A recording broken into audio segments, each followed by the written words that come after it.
تمام ویورز کو السلام علیکم. اس سیشن میں خان صاحب اور جنرل کیانی صاحب کا جو دور تھا اور جو ورکنگ ریلیشن شپ خان صاحب نے بنانے کی کوشش کی اسٹیبلشمنٹ کے ساتھ, اس پر بات کرتے ہیں. تو ثاقب صاحب, مشرف صاحب کے ساتھ تو تعلقات اچھے سے برے ہو گئے خان صاحب کے, لیکن اوور آل جو کور اسٹیبلشمنٹ ایجنڈا تھا اس کے اوپر پھر بھی خان صاحب چلتے رہے. کیانی صاحب کے ساتھ ورکنگ ریلیشن شپ کیسا تھا خان صاحب کا؟ یہ میرے خیال میں سب سے بڑا کروشل دور تھا عمران خان صاحب کے سیاسی سفر میں, کیونکہ اسی دور میں ہی اسٹیبلشمنٹ نے بطور اسٹیبلشمنٹ یہ فیصلہ کیا بطور ادارہ کہ اب ہم نے عمران خان صاحب کو لیڈر بنانا ہے اور پیپلز پارٹی اور مسلم لیگ نون کے متبادل کے طور پر ان کو مضبوط کرنا ہے اور متعارف کرانا ہے. اگرچہ جنرل کیانی صاحب جب شروع میں, یہ 2007-8 کے بعد کی بات ہے آنورڈز, جی, جب جنرل کیانی صاحب آرمی چیف بنے تو پہلے تو انہوں نے پرویز مشرف کی بہت ساری چیزوں کو ریورس کیا. مثلا جس طرح انہوں نے سویلین کاموں میں یا سیاست میں فوج کو دخیل کیا تھا, تو مشرف صاحب نے وہ ساری کیانی صاحب نے وہ ساری چیزیں ریورس کر دی. فوج کو سویلین محکموں سے بھی نکالا اور باقی جگہوں پہ بھی یہ سب کچھ ہوا. لیکن کیانی صاحب کے پھر جو دوسرا دور تھا جو ایکسٹینشن والا, اس میں ایک تو یہ ہوا کہ ظاہری بات ہے کہ مسلم لیگ نون کے ساتھ تو جنرل مشرف کے دور سے ایک تلخی چلی آ رہی تھی اور مسلم لیگ نون پہ ٹرسٹ نہیں کیا جا سکتا تھا اسٹیبلشمنٹ کی طرف سے, کیونکہ جنرل مشرف نے ماشاء اللہ لگایا, ان کے ساتھ جو کچھ کیا نواز شریف کے ساتھ اور ان کے بچوں کے ساتھ, پھر ان کو ملک بدر ہونا پڑا, یہ ساری چیزیں تھی.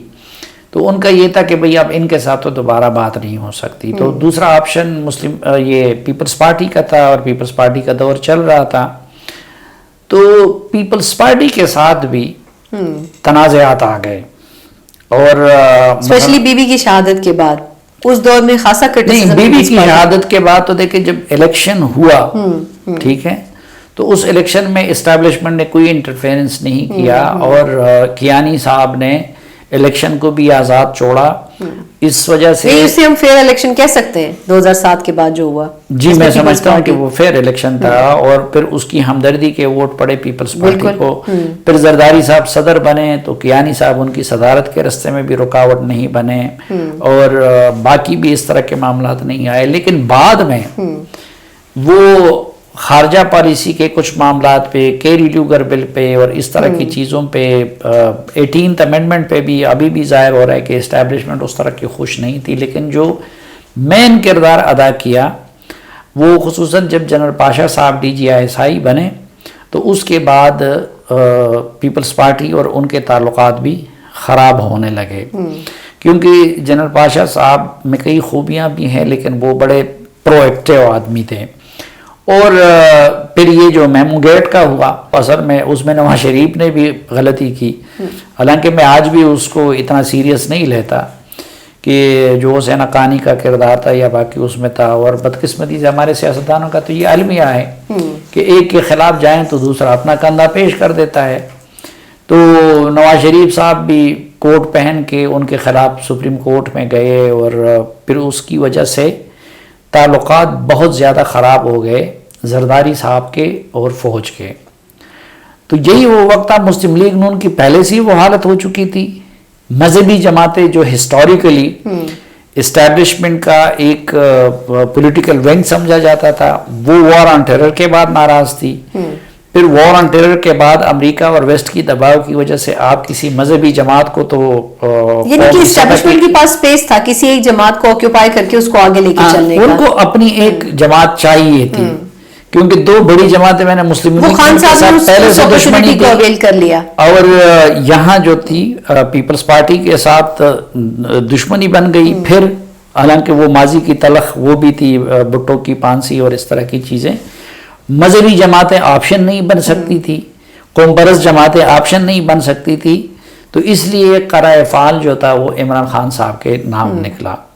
اور پھر جنرل پاشا صاحب نے کل کے PTI کو بنانا شروع کر دیا, اور یہ وہ دور تھا کہ PTI کو ایک نیا جنم مل گیا. اس سے پہلے PTI کا کوئی قابل ذکر کردار پاکستانی سیاست میں نہیں تھا. نہ کسی صوبے میں نہ مرکز میں. بس عمران خان صاحب آتے تھے. کس کانٹیکس میں سپورٹ شروع ان کو ہر طرح کا سپورٹ دیا گیا. مثلا ایک تو یہ تھے کہ بڑے بڑے نام اور الیکٹیبلز ان کے دور میں پارٹی میں شامل کرائے گئے. اچھا یہ وہی دور تھا جب ایک دفعہ پرویز الہی صاحب نے شکایت بھی کی تھی کہ ہمارے لوگوں کو ٹیلی فون کر کے جو ہے وہ اس میں شامل ہونے کی بات کی جا رہی ہے. اب دیکھیں کہ مسلم لیگ قاف کا زوال تو 2008 کے الیکشن کے بعد شروع ہو گیا جب پیپلز پارٹی نے الیکشن جیت لیا اور وہ حکمران نہیں بن سکے. دوسرا پھر یہ ہوا کہ جب یہاں ہوئی تو ایک تو مسلم لیگ قاف میں جو اسٹیبلشمنٹ کے روایتی مہرے تھے وہ سارے ادھر سے اٹھا کے ادھر بھیج دیے گئے. اور جس کا میرے ساتھ انٹرویو میں چودھری شجاعت نے بھی ذکر کیا اور پرویز الہی صاحب نے بھی ذکر کیا کہ جی جنرل پاشا صاحب ہمارے لوگوں کو پکڑ کے ادھر ان کو جائے. تو ایک تو مسلم لیگ قاف کے وہ سارے الیکٹیبلز اور وہ جاگیردار اور سرمایہ دار اور اس طرح کے لوگ ان کے ہاں لے جائے گئے. اب مثلا جہانگیر ترین تھے تو وہ پہلے ان کی پارٹی میں تھے. اسی طرح شاہ محمود قریشی کو پیپلز پارٹی سے توڑا گیا اور شاہ محمود قریشی پیپلز پارٹی سے بھی اس لیے وزارت ان سے چھینی گئی تھی کیونکہ زرداری صاحب کو شک تھا کہ وہ ان کی بجائے وہاں پہ فوج کے ساتھ جا ملے ہیں.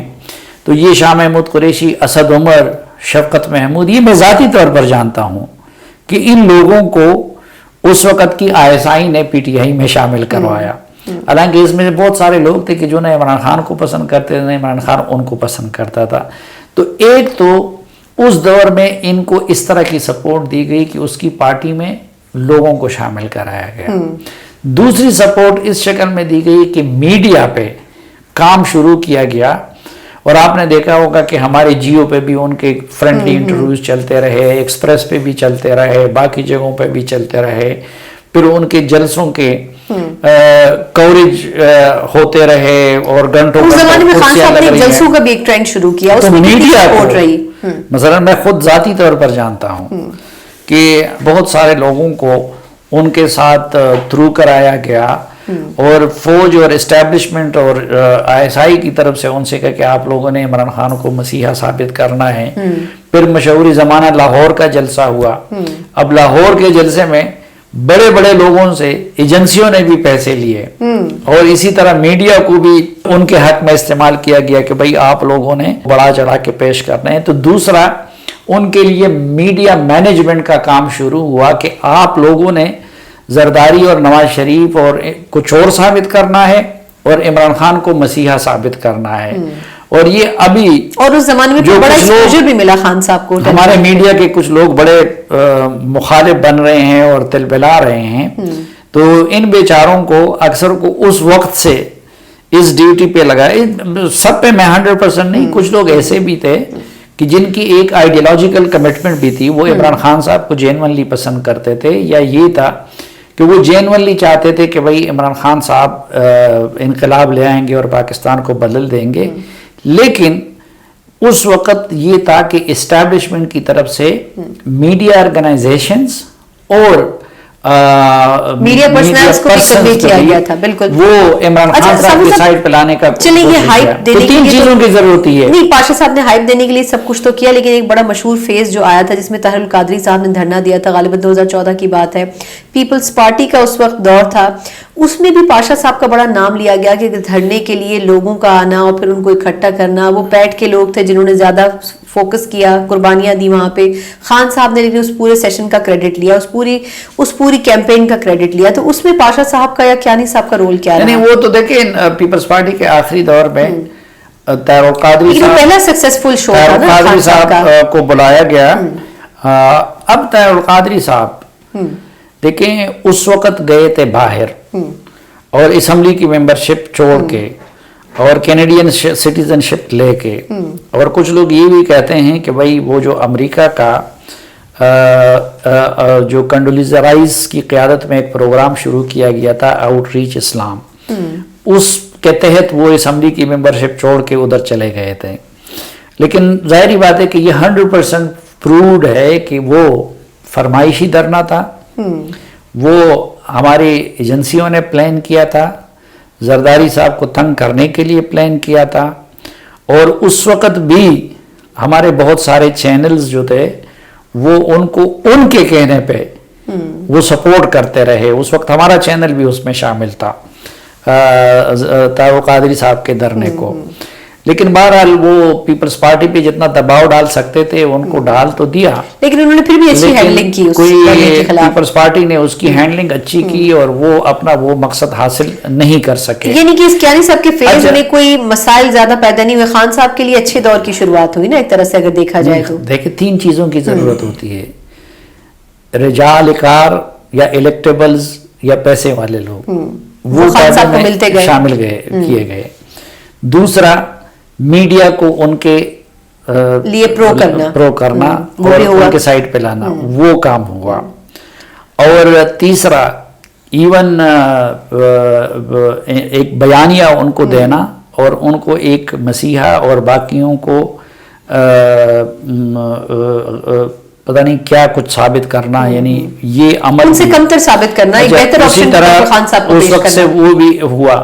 ہاں, بلکہ اس کے بعد جنرل پاشا صاحب چلے گئے تو جنرل ظہیر الاسلام صاحب, دور کیانی صاحب کا تھا, اور D G I S I general Zaheer ul Islam صاحب بنے.